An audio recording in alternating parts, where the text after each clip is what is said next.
എല്ലാവർക്കും ഒരു നല്ല ദിനം ആശംസിക്കുന്നു. ബ്രെയിലി ലിപിയെക്കുറിച്ച് കേൾക്കാത്തവരായി അധികം ആരും കാണില്ല. കാഴ്ചയില്ലാത്തവർ വിരൽത്തുമ്പിന്റെ സ്പർശനത്താൽ വായിക്കുന്ന പ്രത്യേകതരം ലിപിയാണിത്. ആ ലിപിക്ക് എങ്ങനെയാണ് ഈ പേരുണ്ടായത്? ലൂയി ബ്രെയിലി എന്ന വ്യക്തിയുടെ പേരാണ് ബ്രെയിലി ലിപിക്ക് കിട്ടിയത്. ലൂയി ബ്രെയിലി ഫ്രാൻസിലാണ് ജനിച്ചത്. അദ്ദേഹത്തിന്റെ പിതാവ് കരകൗശല വിദഗ്ധനായിരുന്നു. കുതിരയുടെ ചമയങ്ങളും ഇരിപ്പിടങ്ങളും തുകൽ കൊണ്ട് നിർമ്മിക്കുന്നതിൽ അദ്ദേഹം സമർത്ഥനായിരുന്നു. ലൂയി ബ്രെയിലിക്ക് 3 വയസ്സുള്ള ഒരു ദിവസം പിതാവ് തന്റെ വർക്ക്ഷോപ്പിൽ ജോലിയിൽ വ്യാപൃതനായിരുന്നു. തന്റെ വശത്ത് തന്നെ ലൂയി കളിച്ചുകൊണ്ടിരിപ്പുണ്ട്.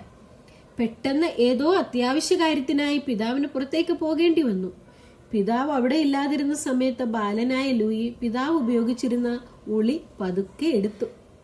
നല്ല മൂർച്ചയുള്ളതും കൂർത്തതുമായ ആ ഉപകരണം ലൂയിയുടെ കയ്യിൽ നിന്ന് തെന്നി മറിഞ്ഞ് കണ്ണിലേക്ക് കുത്തിക്കയറി.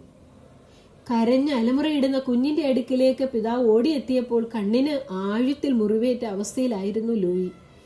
ഇന്നത്തെ പോലെ ചികിത്സകളൊന്നും ഇല്ലാതിരുന്ന അക്കാലത്ത് മുറിവ് മാരകമായി ഇൻഫെക്ഷൻ ബാധിച്ച് അദ്ദേഹത്തിന്റെ 2 കണ്ണിന്റെയും കാഴ്ചശക്തി നഷ്ടപ്പെടുന്ന അവസ്ഥയിലെത്തി. 3 വയസ്സിൽ തന്നെ ലൂയി അന്ധനായി തീർന്നു. വളരും തോറും അവന്റെ ഉള്ളിൽ വായനയോട് വല്ലാത്ത താല്പര്യമായിരുന്നു. സമപ്രായക്കാർ വായിച്ചും പഠിച്ചും മുന്നേറുമ്പോൾ അവന് നിരാശയും അസൂയയും തോന്നി. പാരീസിൽ അന്ധവിദ്യാർത്ഥികൾക്കായുള്ള സ്കൂളിൽ അവൻ ചേർന്നു.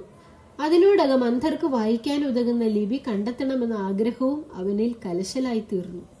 തന്റെ പ്രയത്നഫലമായി ലൂയിക്ക് 20 വയസ്സായപ്പോഴേക്കും പുതിയ ലിപി കണ്ടുപിടിക്കുവാൻ കഴിഞ്ഞു.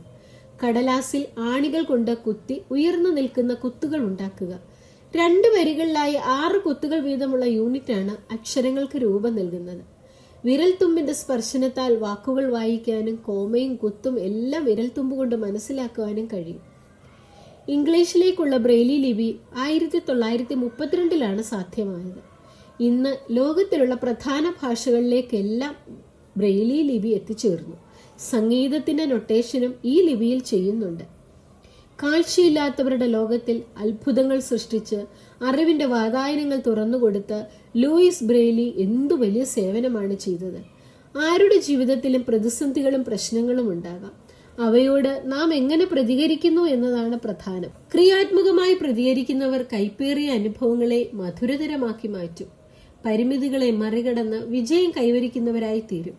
അങ്ങനെയുള്ളവർ സ്വന്തം ജീവിതം മാത്രമല്ല മറ്റുള്ളവരുടെ ജീവിതത്തിലും പ്രകാശം ചൊരിയുന്നു. ദൈവത്തെ സ്നേഹിക്കുന്നവർക്ക്, നിർണയപ്രകാരം വിളിക്കപ്പെട്ടവർക്ക് സകലതും നന്മയ്ക്കായി സംഭവിക്കുന്നു. ദൈവം എല്ലാവരെയും അനുഗ്രഹിക്കട്ടെ.